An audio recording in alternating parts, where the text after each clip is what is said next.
Good morning, everyone.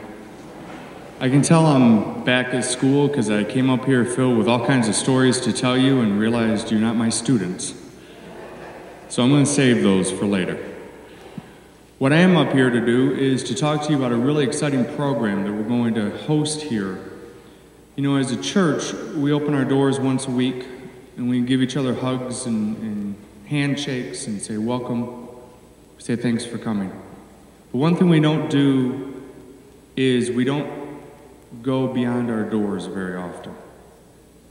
We support programs throughout the week, almost daily, that do the work for us, and we support them. But we have this exciting opportunity coming up on October the 18th. The Detroit Free Press Flag Star Marathon is going to start and stop at 2nd and Fort Street, at the other end of our block. And we, the elders, session, and yes, myself, have now thought and embraced the idea that we are going to make this our community worship for the day.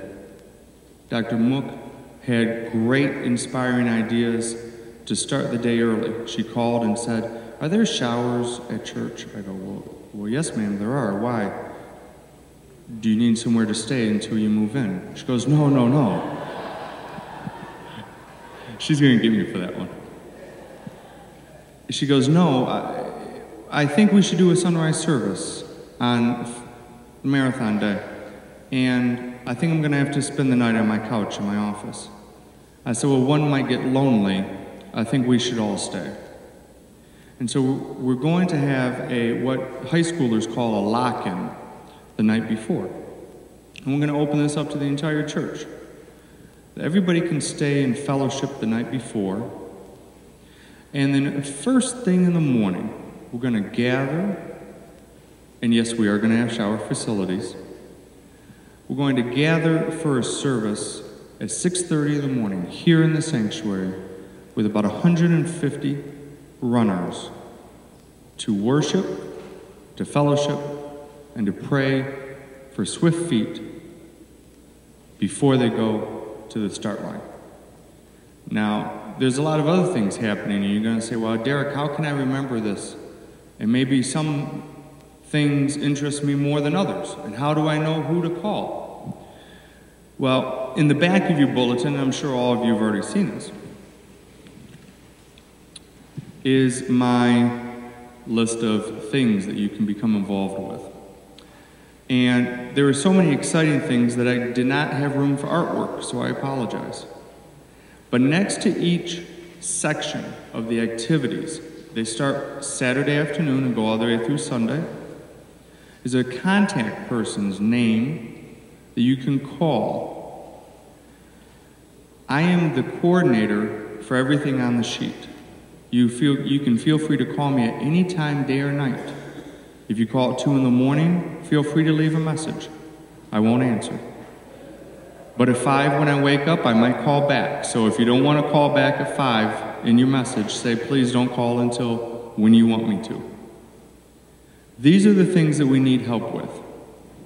Some very exciting things. We're going to have church tours. We're going to have activities out in the parking lot for the spectators. We expect 18,000 runners that day. And we expect 20,000 spectators, all directly in front of the doors that I'm looking at right now.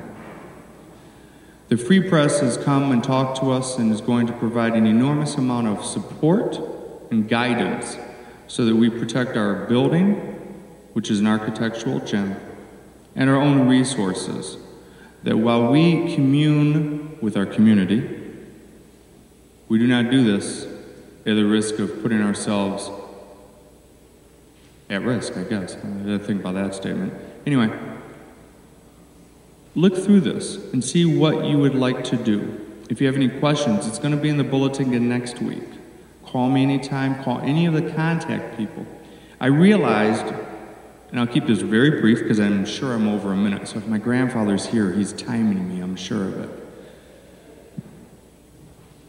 My one fault, you know when you go for a job interview and they go, what are your strengths? And everybody sits up straight and smiles and says, well, my strengths are this as a candidate. I can do A, B, C, D, and E. And And you say, okay, well, what are your weaknesses? Oh, I don't know. I don't have any weaknesses. I've decided I have a weakness. My weakness as a person is one thing, one main thing, and that is that I only ask of others what I am willing to do myself. Everything on that sheet I am willing to do. But some of you who saw me last week saw me in my tie-dye shirt, which Amy and I did ourselves. I was very proud of it. And my special hat. Now I want to let everybody know, because I think I scared a few last week, nobody gets to wear the hat except me. So you can do everything on the sheet, but you really have to be good to wear the hat. Thank you very much. If you have any questions, please let me know. We're also going to do a pasta dinner, the open doors coordinating the night before. A big thing that's happened over the years is that there is no access to our building. That is not the case this year. There will be secured parking and there will be 24-hour access to our building from Saturday afternoon until Sunday evening. So every single person here can come that day. And there will be handicap parking as well. So that is an absolute guarantee. If you have any questions, feel free to give me a call.